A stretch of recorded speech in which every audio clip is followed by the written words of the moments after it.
¿Qué tal, amigos y amigas de Ecoeconómico? El día de hoy vamos a analizar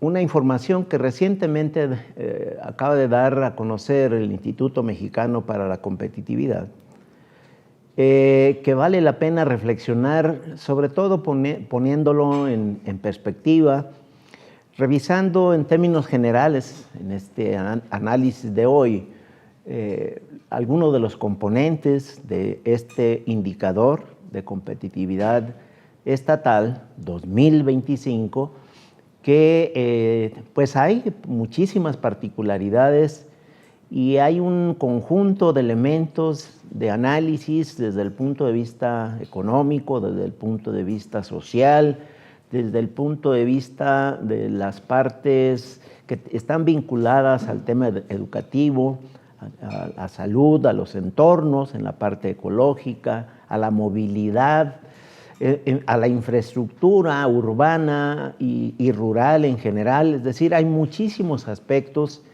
que a final de cuentas nos da o nos permite tener un diagnóstico detallado, preciso además, muy confiable, que nos arroja el indicador de competitividad de los estados en su versión 2025.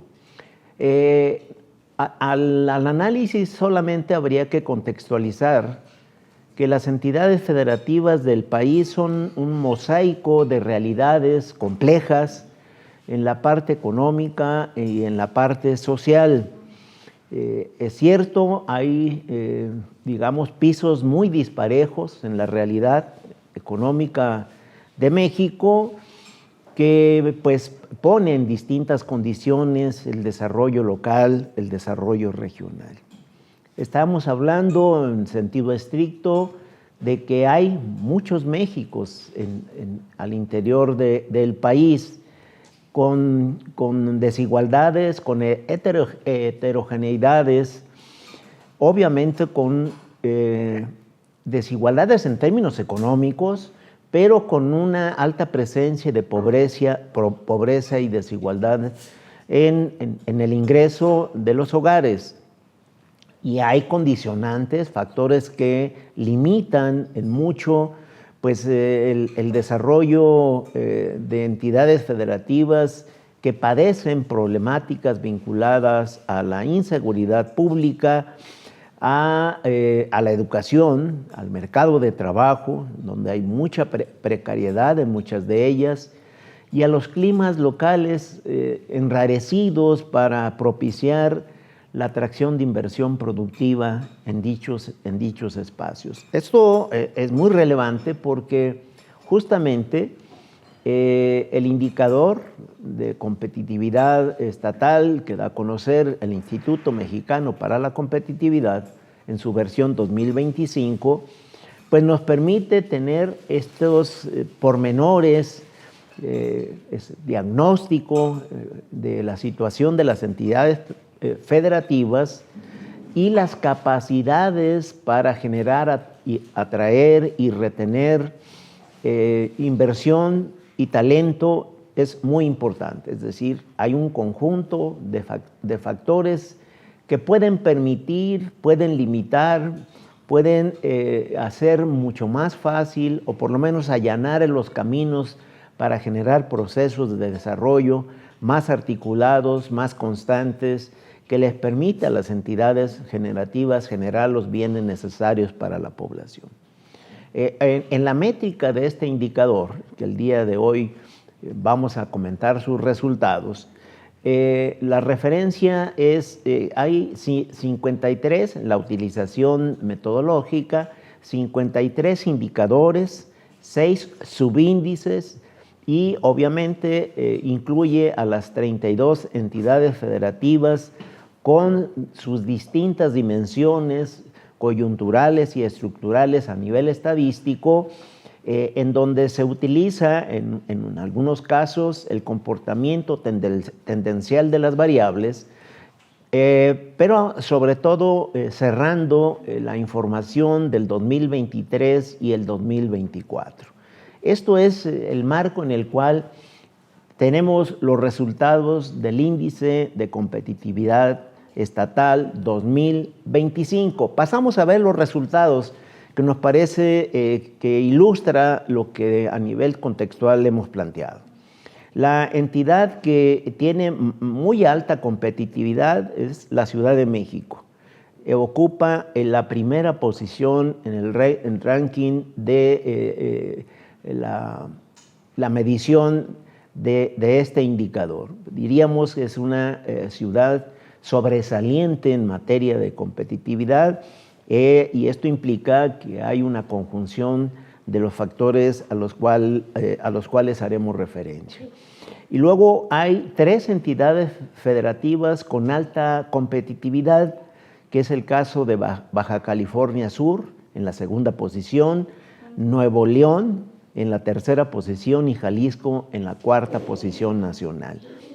3 entidades específicamente que manifiestan altos niveles de competitividad, diríamos, y son en términos generales entidades competentes en esta materia.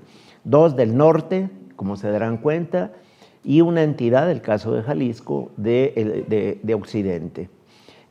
Hay 12 entidades que se ubican con competitividad media alta: Aguascalientes, Querétaro, Coahuila, Chihuahua, Sonora, Yucatán, Baja California, San Luis Potosí, Guanajuato, Hidalgo, Tamaulipas y Sinaloa.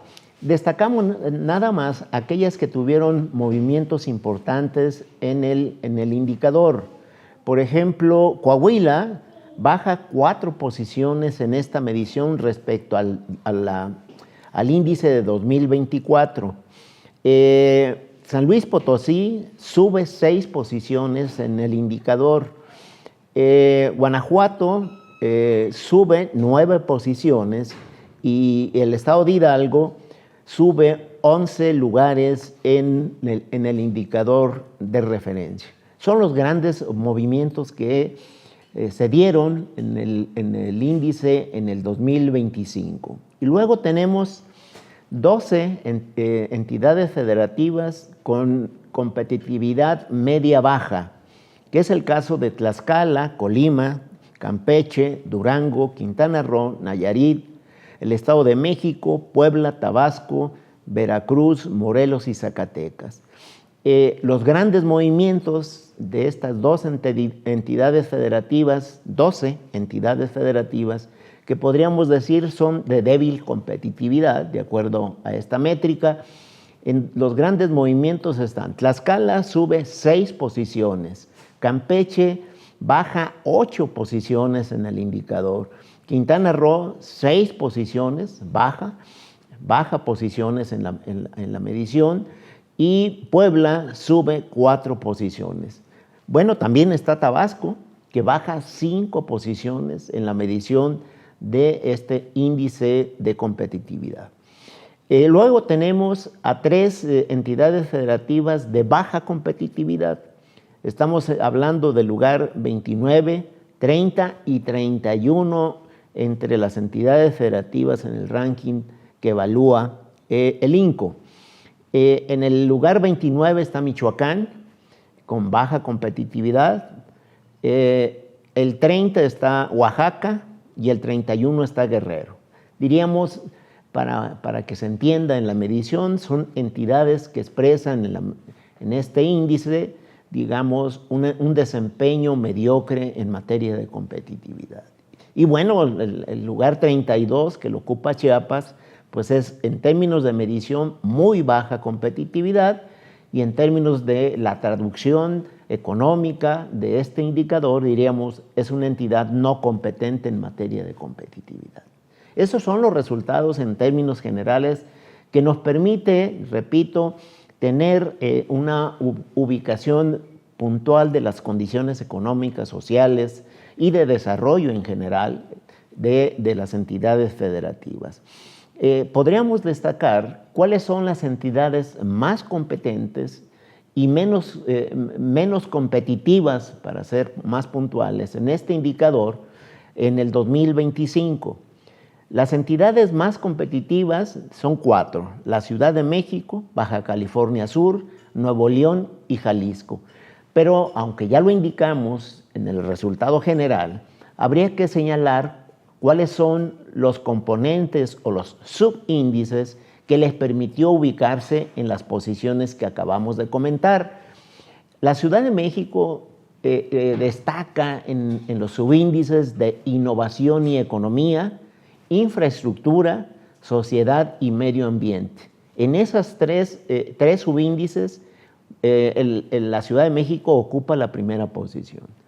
Baja California Sur, que es otra de las entidades más competitivas, en mercado de trabajo ocupa la primera posición nacional.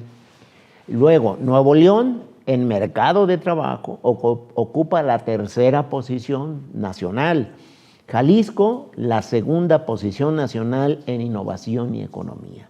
Esas 4 entidades, por las razones en términos de los subíndices, pues son las más competitivas. ¿Cuáles son las menos competitivas? Ya habíamos dicho, está Michoacán, Oaxaca, Guerrero y Chiapas. ¿Cuáles son las razones?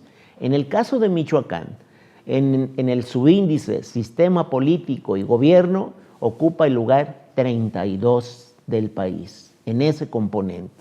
Oaxaca, en Sociedad y Medio Ambiente e Infraestructura, ocupa en esos dos el lugar 31 nacional. Guerrero, en Innovación y Economía, en el último lugar nacional, en ese componente, en ese subíndice, lugar 32. Y Chiapas, Sociedad y Medio Ambiente, Infraestructura y Mercado de Trabajo, lugar 32.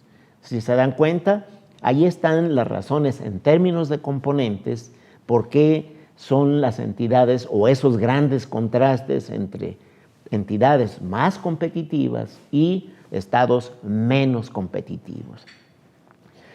Vale la pena subrayar en el caso de Michoacán, bueno, pues vale la pena también señalar por qué está en la posición 29 y hacemos una breve descripción del caso de Michoacán.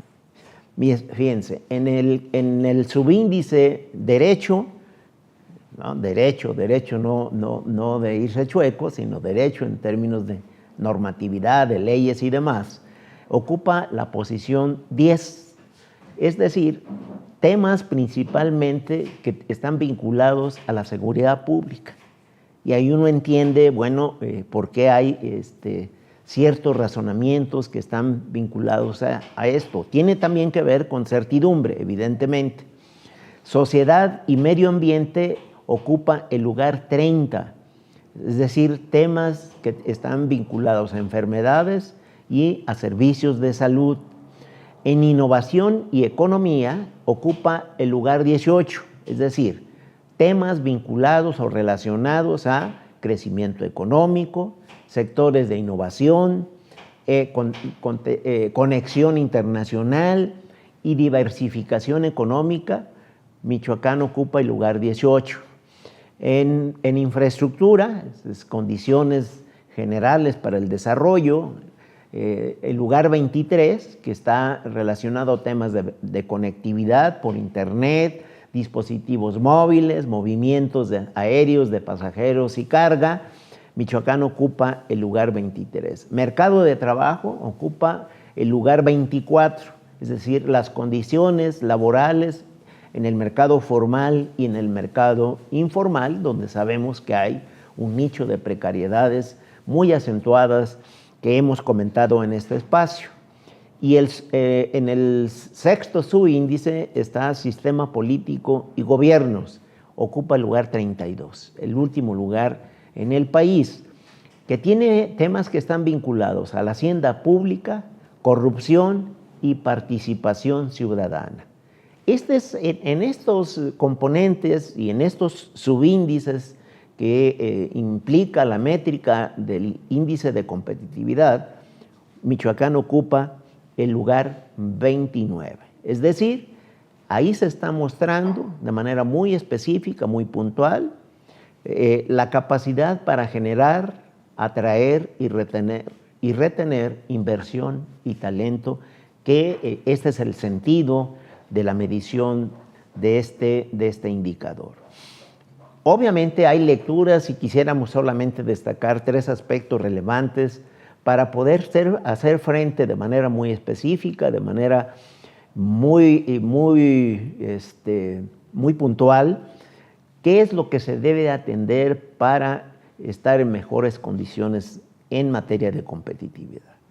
Obviamente, contar con economías estables, fuertes, robustas, bien integradas en sus cadenas de valor industrial y conectados a los mercados globales. Eso es un elemento fundamental. Esto implica un montón de cosas que también en este espacio le hemos dedicado tiempo, porque entidades federativas son más desarrolladas, más competentes, más conectadas, más productivas, más competitivas, pues tiene que ver con un conjunto de factores. Un elemento más es establecer entornos locales favorables para el desarrollo. Obviamente deben estar fundamentados en la certidumbre jurídica, la estabilidad política y el progreso social, que implica también un montón de aspectos que habría que tratar sistemáticamente. Subyacen sin duda en el fondo el tema de la educación, eso no hay que perderlo de vista. El tema educativo es un elemento fundamental si queremos abordar de manera profunda, de raíz, de fondo. El tema de la competitividad está ligado justamente al talento, y el talento surge con mayores capacidades en la formación académica, desde la parte básica hasta la parte profesional. Y otro de los aspectos que habría que tomar en consideración para tener una mejor posición en este tema es formar o contar con gobiernos competentes. Eso es fundamental porque en el tema también de fondo es que los recursos que genera la sociedad a partir de sus contribuciones para la hacienda pública, evidentemente lo que más aspira al ciudadano, la población en general, el sector productivo, es que esos recursos se usen de manera eficiente y que se elimine todo rasgo de corrupción para que las sociedades reciban en mejores condiciones, las condiciones óptimas para trasladarle recursos para el desarrollo, atender condiciones específicas en materia económica y en materia social. Esos 3 elementos, en su conjunto, combinados, evidentemente, dan pie de manera paulatina. La competitividad no se gana de la noche a la mañana, se va generando, se va produciendo, se van creando condiciones para contar en perspectiva de mediano plazo y largo plazo mejores condiciones en esta materia. El índice de competitividad estatal, a nuestro juicio, incluso en el planteamiento del Instituto Mexicano para la Competitividad, considera que es útil el indicador para implementar el Plan México. Y eso me parece interesante, no solo la reflexión, sino la profundización del tema para tomar medidas de política económica en lo inmediato, porque hay orientaciones que a nuestro juicio son muy positivas, muy favorables, que contribuyen de manera cualitativa a emprender acciones importantes en la dirección del desarrollo regional. ¿Por qué creemos, de hecho es una óptica del INCO, por qué creen importante el Plan México? Y lo establece de manera muy puntual, que a mi juicio es un recuento muy específico y muy entendible, ¿no? El Plan México es una política industrial para potenciar sectores y regiones estratégicas para el desarrollo económico. Eso es de manera muy específica. Obviamente en el fondo está todo el esquema, todo el modelo, toda la concepción que tenemos sobre la relocalización industrial, el famoso nearshoring, que me parece que es una estrategia que no hay que desdeñar, que por el contrario hay que estar muy atentos, va a tener cambios con todas estas condiciones que ha establecido el gobierno de los Estados Unidos, pero hay que estar atentos. Y este instrumento, ya viendo en detalle el documento completo, aquí estamos solamente esbozando las líneas generales, vale la pena reflexionar. La otra entendemos que este indicador es una importante herramienta para los estados. ¿Por qué razón? Les permite identificar y potenciar sus ventajas competitivas. Es una radiografía en esencia, una fotografía hacia atrás y hacia adelante de lo que está pasando en sus entidades federativas, que de manera muy específica lo podemos evaluar o se puede evaluar con este instrumento. La capacidad de este indicador, del índice de competitividad de las entidades, pues ofrece un diagnóstico preciso que refleja las condiciones socioeconómicas de cada entidad federativa del país. Entonces, es útil, es muy útil, ¿verdad? Está disponible, ¿no? Yo no soy quien para estar haciéndole promoción, pero está disponible en el sitio del INCO, hay que revisarlo, vale la pena para los tomadores de decisiones. El otro aspecto importante que nos parece destacar, el Plan México al interior del documento contempla los denominados polos de desarrollo para el bienestar, que es una estrategia de inclusión para el desarrollo de regiones, de varias regiones del país. En este sentido, lo que vale la pena destacar, que es uno de los mensajes importantes de este documento, el INCO establece que a mayor diversificación económica, más posibilidades de incrementar la proveeduría nacional. Es decir, ante mayor diversificación económica, hay mayores posibilidades de insertarse en las cadenas de abasto de materias primas, insumos y productos industriales hacia adentro y hacia el mercado internacional. No, nos parece que es una visión muy específica, con una perspectiva que nos permite tener una visión clara de por dónde debemos de abordar el tema del desarrollo. Y cuando revisamos esto, decimos, bueno, ¿por qué hay entidades que tienen mayor diversificación económica?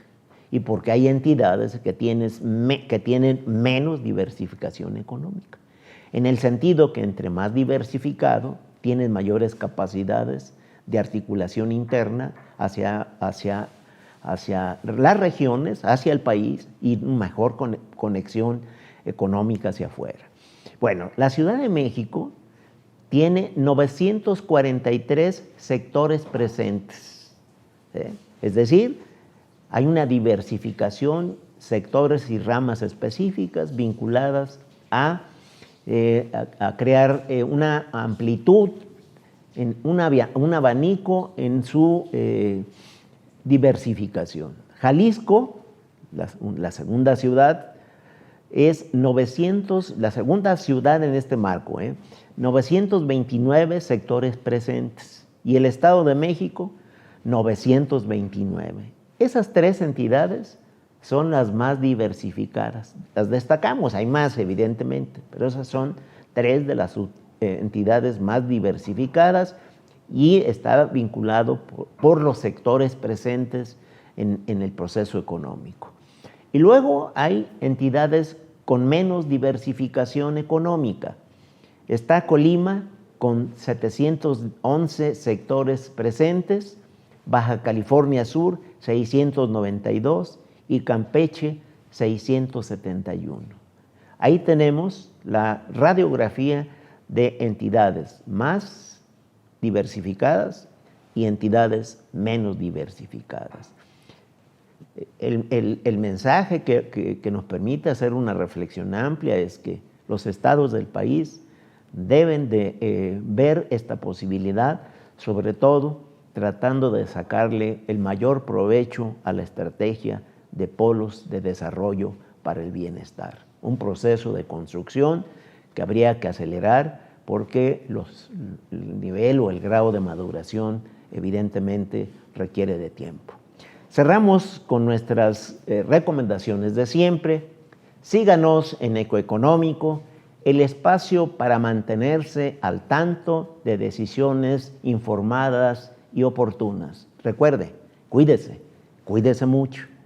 No queremos dejar pasar el día de hoy en este comentario que el sábado pasado, 14 de junio, se conmemoró el Día Mundial del Donante de Sangre, un evento que destaca la importancia del voluntariado y el altruismo humanitario para la salud y sobre todo para la vida. Un agradecimiento y un cálido abrazo a los donantes que muestran su solidaridad social. Pero también el día de ayer domingo, pues se celebró el Día del Padre. Un abrazo sincero, una felicitación a todos los padres que nos seguidores de Ecoeconómico.